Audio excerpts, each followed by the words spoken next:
Hi hello welcome back to your channel Lakshmi రాజెస్ kitchen. ఈరోజు kaju chicken ఘీ roast చేసుకోబోతున్నాము.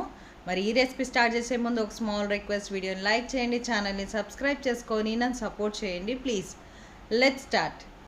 Half KG chicken తీసుకొని శుభ్రంగా కడిగి ఒక గంట సేపు సాల్ట్ వాటర్లో నానబెట్టి వాటర్ అన్ని స్ట్రెయిన్ చేసి చికెన్ని పక్కన ఉంచుకోవాలి. ఇప్పుడు మ్యారినేషన్ ప్రాసెస్ చూద్దాము. 1 టేబుల్ స్పూన్ అల్లం వెల్లుల్లి పేస్ట్, కొద్దిగా పసుపు, రుచికి తగినంత సాల్ట్, కొద్దిగా కారం, రుచికి తగినంత కారం వేసుకోండి స్పైసీనెస్కి అడ్జస్ట్ అయ్యేలాగా. ఇవన్నీ వేసుకొని మ్యారినేట్ చేసుకొని పక్కన ఉంచుకోవాలి. కాజుని కూడా మెత్తని పేస్ట్ లాగా చేసుకొని పక్కన ఉంచుకోవాలి. ఇప్పుడు కుకింగ్ ప్రాసెస్ చూద్దాం. స్టవ్ ఆన్ చేసుకొని కడాయి పెట్టేసుకొని అందులోకి ఆయిల్ వేసేసి, ఆయిల్ వేడైన తర్వాత 1/2 టేబుల్ స్పూన్ వరకు షాజీరా వేసుకొని, ఈ షాజీరా కూడా కొంచెం ఫ్రై అయిన తర్వాత ఇందులోకి ఆనియన్స్ వేసుకోవాలి. ఈ ఆనియన్స్ కొంచెం బ్రౌన్ కలర్లోకి రావాలి. చూడండి చక్కగా ఫ్రై అయిపోయినాయి.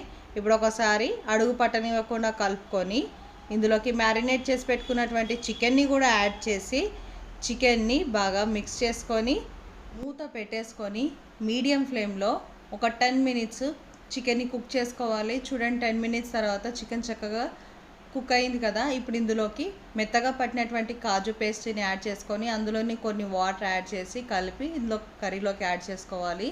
ఇవన్నీ ఈవెన్గా మిక్స్ చేసుకొని మళ్ళీ మూత పెట్టేసుకొని మరొక 10 మినిట్స్ సిమ్లో పెట్టేసుకోవాలి. ఈ చికెన్ కాస్త దగ్గర పడిన తర్వాత ఇందులోకి 1 table spoon or 1.5 table spoon వరకు నెయ్యిని యాడ్ చేసుకొని మూత పెట్టేసి ఈ కర్రీలో నుంచి ఆయిల్ రిలీజ్ అయ్యేంత వరకు, ఈ వాటర్ అన్ని ఎగిరిపోయేంత వరకు ఫ్రై చేసుకోవాలి. చూడండి చికెన్ చక్కగా ఫ్రై అయిపోయింది, వాటర్ అయితే ఏం లేదు.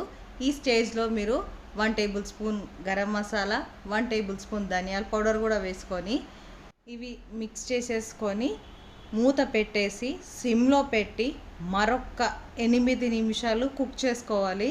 చూడండి చికెన్ ఎంత కలర్ఫుల్గా రెడీ అయింది. ఈ స్టేజ్లో 1 టేబుల్ స్పూన్ నిమ్మరసం కూడా వేసుకొని ఒకసారి కలిపేసి కొంచెం కొత్తిమీర, కొద్దిగా పుదీనా కూడా వేసేసుకొని స్టవ్ ఆఫ్ చేసేసి మూత పెట్టుకొని ఒక 10 నిమిషాలు వదిలేయాలి. తర్వాత చూడండి ఫ్లేవర్డ్ చికెన్ కాజు చికెన్ ఘీ రోస్ట్ రెడీ అయిపోయింది. ఇంకా వేడి వేడిగా సర్వ్ చేసేసుకోవడమే. చాలా టేస్టీగా ఉంటుంది. ఇలా చేసి పెట్టండి. చికెన్ వండిన వాళ్ళకి కూడా ఉంచకుండా మొత్తం తినేస్తారు, అంత టేస్టీగా ఉంటుంది. చూడండి ఎంత సాఫ్ట్గా ఉంది కదా. ఇంకా టేస్ట్ చేసేద్దామా? వావ్, చాలా చాలా టేస్టీగా ఉంది. Mouth watering recipe.